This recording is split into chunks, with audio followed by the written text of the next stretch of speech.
I get a lot of questions about herbalism every week. Whether it's on my social media or through emails, I get a ton of emails asking me certain questions like, what can I take naturally that will cure this issue? Or I tried this, but it didn't work. Today, we're going to address some of those common questions that you might have about herbalism, and hopefully it'll help you understand how it works with your body a little bit better. So don't forget to hit that subscribe button and notification bell so you can get notified of whenever I post a new video. And if at any point during this video you like what you hear, make sure you give it a thumbs up. Let's get started.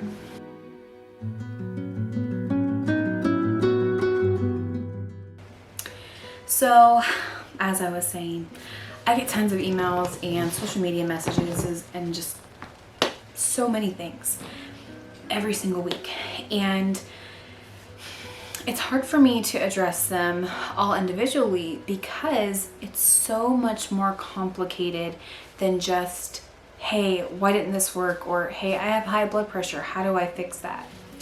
And typically, 9 times out of 10, these people aren't going to like my answer anyhow. So let me tell you how herbalism works.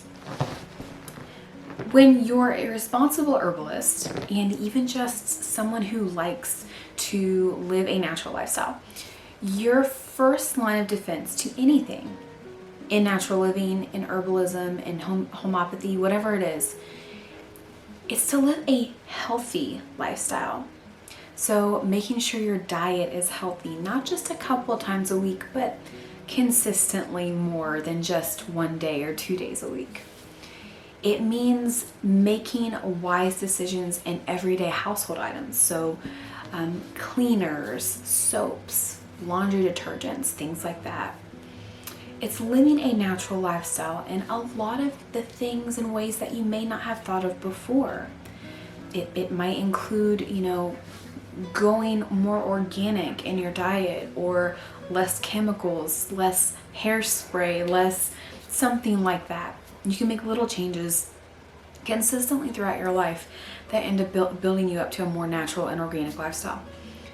So living naturally and healthy, getting exercise, getting rest, those are all important things that probably 75% of Americans don't do, if not more. The percentage could be drastically more than that.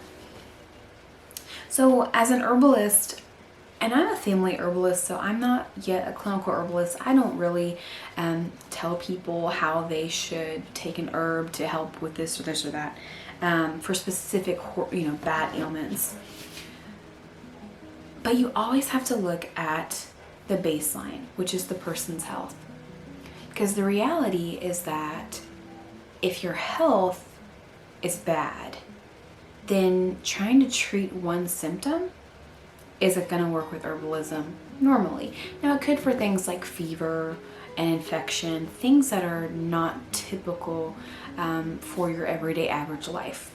Things like high blood pressure, migraines, diabetes, those are all things that come along with a typically unhealthy lifestyle or an underlying reason that you might be having these things. Those are not symptoms that we just treat. And see, that's where modern medicine gets it wrong.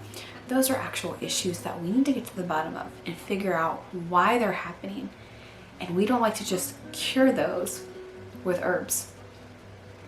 So when we're talking about herbalism, we like to talk about food. We talk about the slow food movement, right? How we don't want instant food. We don't want fast food. We want slow food. We want our cows to grow a very, good life in the field. We want, that takes time, right? That can take over a year at times. We want our hogs to go at least 6 months, so you're waiting on this good food. Well, herbalism's the same way. So call it slow medicine or slow health if you want to. If you have major health issues, you didn't just happen to get them overnight. They're normally things that happened gradually in your life because of the health decisions that you've made in your life, right? Whether it's diet or exercise or just genetics. Herbalism is the same way. Everything in herbalism takes time. It doesn't really heal overnight. And that's the first thing to understand with herbalism. If I have a cold that I'm trying to get rid of, typically I can go take my elderberry and astragalus syrup. It's not going to really work the first day, but it might work the second or third day. Same with making herbal remedies. Tinctures take up to 6 weeks to actually make a tincture remedy. Herbal oils take up to 4 weeks unless you're doing it the quick way in the oven, but the general folk method way takes up to 4 weeks to make an herbal oil. The biggest difference between pharmaceuticals and herbalism is that pharmaceuticals are normally made from a plant, but you're only extracting one part of that plant for the one symptom that you have. Where with herbalism, we use the whole herb, or the volatile oils in the herb, or whatever that may be. But take tea, for example. When you're making a tea, you're not only extracting the volatile oils from the plant, you're also extracting all the medicinal benefits from the leaves or the flowers or the roots, because the hot water is pulling out the medicinal value. So herbalism is more of a holistic, not just a holistic health system. You are treating a whole body with a whole herb, not one synthetic drug for one symptom. So keep that in mind when you are thinking of herbalism and using herbs. Now, we've gone over how it can take time. We've gone over how everything in herbalism is very slow. So a lot of times people will come and say, well, I did this for 2 days and it didn't work for me. Well, that's normally why. There are things that work fast, like herbs for fevers, herbs for headaches, herbs for infections. But we're talking about more of the lifestyle issues that we have, like the high blood pressure that I mentioned. I get that one a lot. That's why I keep throwing that example out there. When we talk about integrative medicine, and I've done webinars on this before, there's a long list that we go through. Like, are you stressed out? 2020 has been a crazy year, right? If you're stressed and you have all of these health issues, it could be from the stress and not from your body actually having very many bad things going on. So looking at your life as a whole, mentally, physically, and emotionally, and also spiritually in many ways, will be a good teller for you. So look at all those things before you say, well, the herbs didn't work. Because it could actually be you who just rejected the herbalism and didn't really even need the herb to begin with. Now, when we're talking about making herbal remedies, the one thing that you'll consistently hear me say is if you have the ability to, you should always weigh your remedy that you're making. So as with a tincture, you would do a 1:5 ratio, 1 ounce herb, 5 ounces of your liquid that you're using. When you do this, instead of using the old folk method way, you have a consistent dosage every single time you make that tincture or that remedy. This is important, especially with children, so that you know the correct dosage to give them. But it's also important because this is another thing I get. Well, I took that tincture the first time a year ago and it worked, but this year I made it and it didn't work very well. Or I made that elderberry syrup last year and it worked great, but now this year it's not working. Well, it's probably because you didn't use the same exact measurements. Think about it. When you bake a cake, if you just dump everything in there because you think it's the right amount, but it's not actually the right amount, the cake is going to turn out tasting different every single time, right? Well, with herbal remedies, it's the same way. If you're just, 1 part here, 5 parts here, and you're eyeballing it, and you're not weighing it out consistently every time, you're going to get a different potency every single time. And you're going to run into some years where these things don't work, and other years they do, because your dosage is very, very important. If you have a less potent syrup or tincture, you're going to have to take more of that tincture or syrup. If you have a more potent tincture or syrup or other herbal remedy, you might need to take less. It might upset your stomach or it might cause an adverse side effect. Typically not, but it could, depending on what kind of herb that you're using.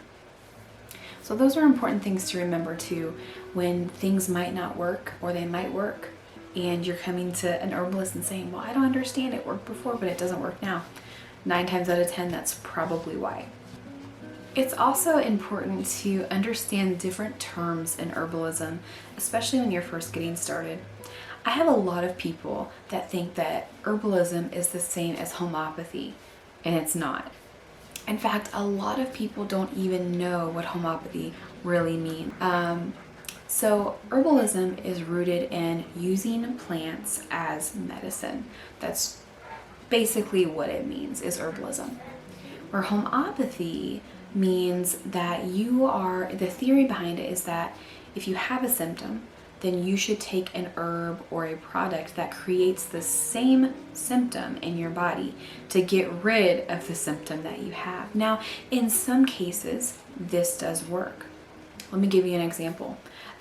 This is just a quick example. I'm not going to give you an actual herb that it works with, but let's just say you have pain, or no, that's not a good example. Let's say you have an infection, a very heated infection in your body, or let's say you have a lung respiratory issue, and it's a very hot respiratory disease or illness.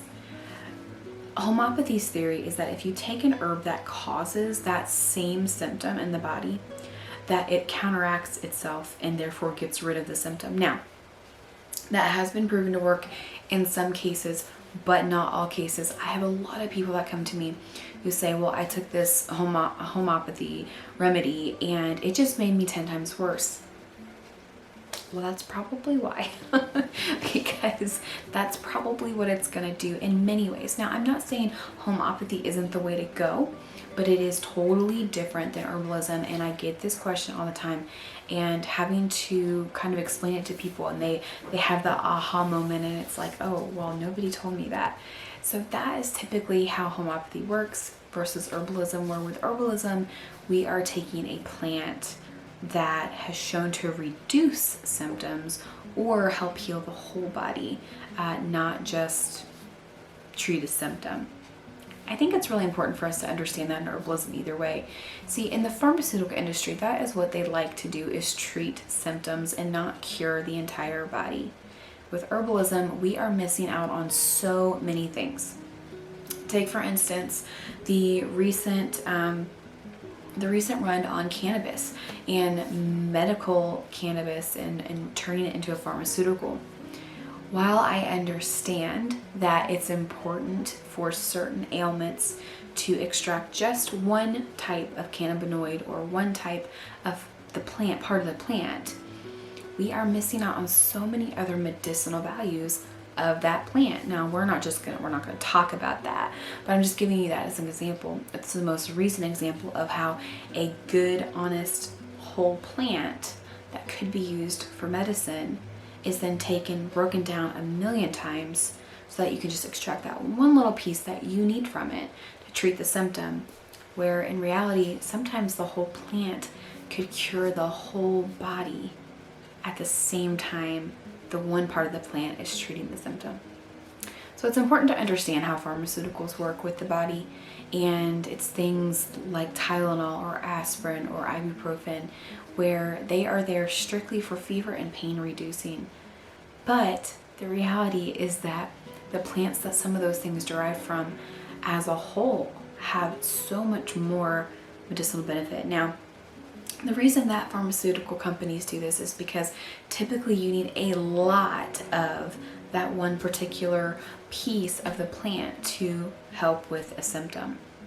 But we can accomplish this in so many ways in herbalism. You would do it by drinking a tea more frequently. And so that's why we call it slow medicine as well, where with pharmaceuticals, you just take a pill and you're done for the day. You might have to take it twice a day. Most is up to 3 times a day. With herbalism, you have to keep that herb in your body consistently. We have to do that because your body goes through that herb more consistently. That herb goes and absorbs into your body more consistently because it's natural and it's real and it has no waste to get rid of. So therefore your metabolism goes through the herb and digests the herb much easier and quicker. So let's say you have a fever and you're taking yarrow and oregano tea. That's just an example of many options. You have to drink that very often throughout the day to keep your fever down. Now, there is controversy around, we'll just let the fever go. I'm not talking about small fevers. I'm talking about high fevers that are of concern, or if you have children. You have to consistently drink that tea, sometimes even every hour, to keep the fever away. Where with Tylenol, you pop a pill and it's gone for 6 hours, right? The reason for that is because they've extracted one portion of that plant and turned it into a very powerhouse pharmaceutical, where we can get the same effect with the whole herb, but we just have to take it consistently. You as a parent or you as an individual have to make that choice as to which one you prefer to do and which one you can keep up with. But just know that normally for instances like that, and even in just natural living, trying to get, blood pressure down, trying to get rid of a migraine or anything like that, you consistently have to take herbs all throughout the day rather than just once or twice. These are just a few examples of questions I get all day long. I could probably write a book about herbalism questions that I get consistently, but I thought since a lot of you are here for herbalism and for herbal profiles and how to use herbs on your home, on your homestead, in your home, with your family, that some of these questions might be beneficial to you to understand as you dive more and more into your herbal journey. Now, again, I am working on an herbalism course. A lot of this information and much more will be in that course, but it's probably not going to launch until the first of the year in 2021 because we have a lot of other things that we've been working on recently that have kind of taken my time away from it. But I am excited about it. Do click the link in the description to get on a mailing list. It's free, and it's just for me to know how many people are interested in the course. It'll help you learn more about what the course is, and then you can sign up to get an email for when the course launches or when we are looking for course testers to make sure the course works very well and doesn't need anything added to it. So make sure you do check that out. Make sure you subscribe to the channel so you can get more information like this about herbalism and homesteading and gardening and homemaking and natural living and all of the things that we talk about here. I say we, it's mostly me, but still. And then thank you for watching. I hope this video helped you out. Just a quick little video, questions that I get constantly in comments and emails on social media, and I thought it might help you understand your herbalism journey a little bit better, because we all have these really high expectations of herbs because we've lived in a world of pharmaceuticals our entire lives. But when we discover that herbs work nothing like pharmaceuticals, we become less stressed and exhausted when trying to figure them out. And when we learn how to use herbs properly, we understand and become less frustrated with how they work and how long they can take to work and how frequently we have to take them. So, all right guys, thanks for watching, and until next time, happy homesteading.